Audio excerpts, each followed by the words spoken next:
everyone, welcome to the next session on operations research. In this session, we will discuss the various terminologies used in game theory. Game theory is a mathematical framework used to model and analyze strategic interactions between rational decision makers. Here are some key terminologies commonly used in game theory. The first one is the term game. A formal model of a situation involving players who make strategic decisions. It consists of players, strategies, and payoffs. So these are the three terms which are a part of game theory, wherein there will be two players or more players in the game. There will be various strategies put up by the players and they will get some payoff at the end of the game. Players, the decision makers in the game, they can be individuals, firms, countries, etc.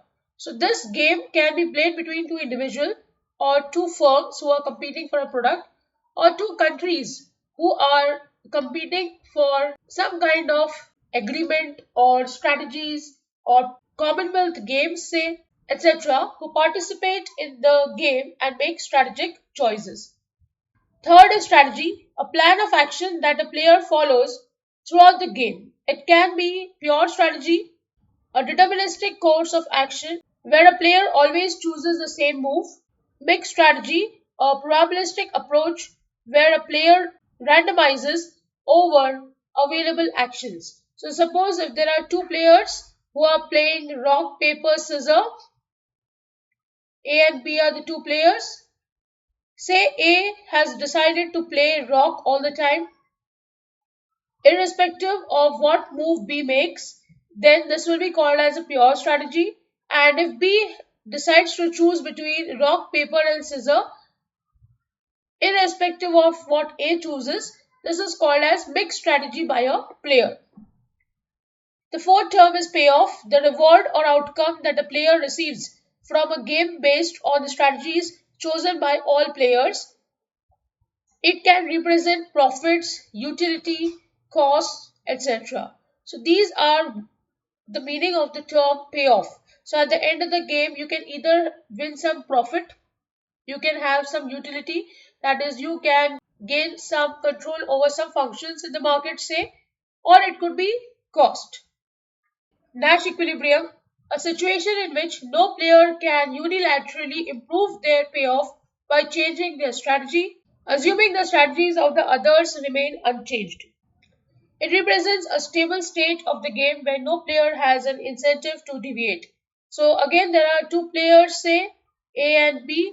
A has made some move and B has also made some move.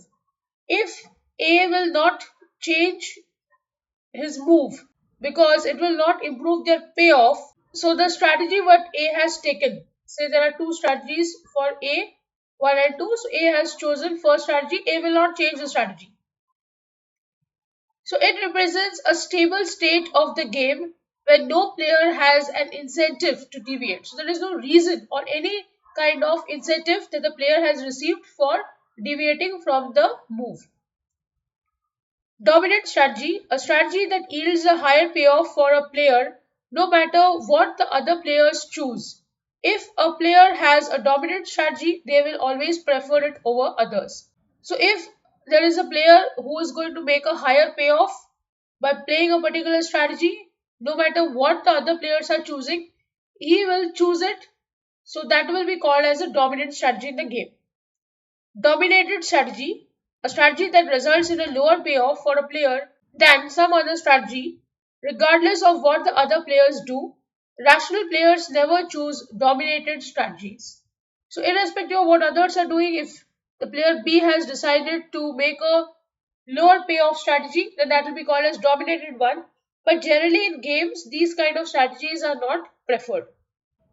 Pareto efficiency, it is also called as Pareto optimality, a situation where no player can be made better off without making at least one other player worse off. It is a measure of efficiency but does not account for fairness or equity. So that is called as a Pareto efficiency in game theory, where one player has to benefit by making the other players worse. Zero sum game, a game where the gain of one player is exactly balanced by the loss of another. In such games, the total payoff remains constant. The reason is one has lost and one has won the game.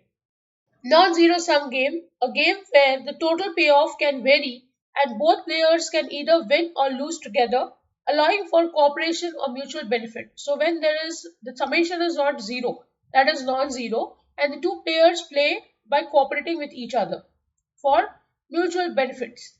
The next one is cooperative game, a type of game where players can form alliances, share resources, or communicate to achieve a mutually beneficial outcome. Binding agreements are possible. So there could be two parties in a particular state who have decided to come together and become the ruling party. So that is also possible. Non-cooperative game, a game where players cannot make binding agreements and each act individually to maximize their own payoff. So when the two players are not going to make an agreement and not work together, that will be a non-cooperative game. The next one is sequential game, a game where players make decisions one after another, with each other observing the previous player's moves before making their own. This introduces the element of time and foresight. Game will be in a sequence, and the example for this is chess, where one player is observing the moves of the other person consistently.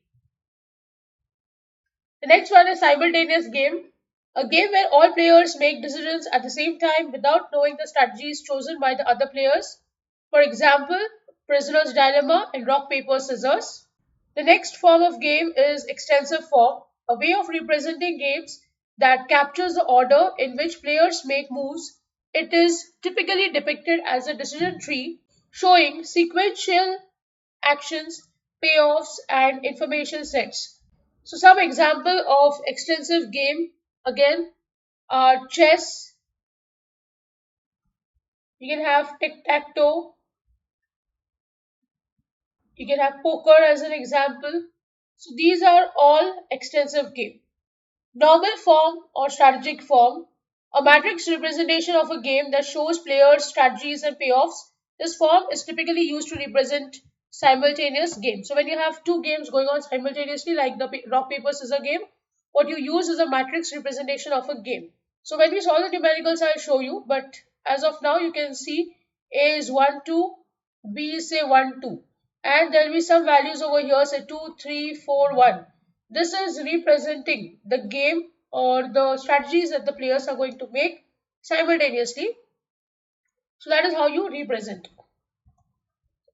The next one is Prisoner's Dilemma, a classic example in game theory where two rational individuals might not cooperate even though it is in their best interest to do so, leading to a suboptimal outcome. So it is about two prisoners who have committed a crime, and when they are being investigated, it is possible that both of them decide to cooperate and they will not tell the truth. So what they do is both are going to lie. In this case, they both will be spared because they both have lied and they have not accepted being criminals. Or it is possible that one of them decides to betray and speaks the truth. So what happens is the one who has spoken the truth is going to be punished lesser, and the one who has not will be getting a difficult punishment. Or it is possible that both have decided to tell the truth. So in this case, both will get mild punishments. But though they will betray each other and tell the truth simultaneously and get lesser punishments, but what they prefer is not betraying and sticking to be liars. Minimax strategy, a strategy in zero sum games where a player minimizes their maximum possible loss, essentially preparing for the worst case scenario. So if you are minimizing the maximum loss that you have or you can obtain by playing a particular game, then what happens is you are actually preparing yourself for the worst come worst scenario and you are able to play a better game. Sub game perfect equilibrium, an extension of Nash equilibrium used in sequential games where the strategy is optimal for every sub game of the original game, ensuring rational behavior at every stage. So when you're talking about a stage-wise game or sub-games, that is a smaller part of the bigger games, that will be called as sub-game perfect equilibrium. The next one is Bayesian game, A game in which players have incomplete information about some aspects of the game, such as other players' payoffs or strategies, but have beliefs represented by probability distribution. Some example of Bayesian games are auctions that are being held. Auctions are a major application of Bayesian games because the valuations of potential buyers are unknown. The next one is mixed Nash equilibrium. A Nash equilibrium where at least one player uses a mixed strategy, meaning they randomize over their available actions to maximize expected payoff. So when you are just having a mixed strategy for your playing, so that you're trying to maximize your payoff, that will be called as mixed Nash equilibrium. Repeated game, a game that is played multiple times where players' strategies can evolve over time based on the history of play. So, example over here definitely is chess. When you have played chess over and over again, you are very well versed about the moves that you're supposed to make, and if you have played them actually a lot of time, sometimes you can think of 3 to 4 moves ahead of the one that you are in right now. The next one is information set. In extensive form games, it represents a situation where a player does not know which node of a game they are at, meaning they are uncertain about the exact state of the game when making decisions. So, this is when you do not know what to do. Say you're playing chess for the first time. The next is best response, the strategy that provides the highest payoff for a player given the strategies chosen by the other players. So, that is called as a best response. Then we have payoff matrix, a table that shows the payoffs for every combination of strategies chosen by the players in a game. So I just showed you a matrix for A and B where we are going to show the payoffs, maximum payoffs that they obtain. That matrix will be called as payoff matrix. So these terms form the core vocabulary for understanding and analyzing different kinds of strategic interactions in game theory. So once you understood these terms, you are ready to go ahead with the various other topics and numericals on game theory. So with this, I end the session. I hope you have understood the various terminologies used in game theory. If you have any doubt, please write to me in the comment section. Don't forget to like, share and subscribe to the channel. Hit the bell icon for latest video updates. See you in the next session. Thank you.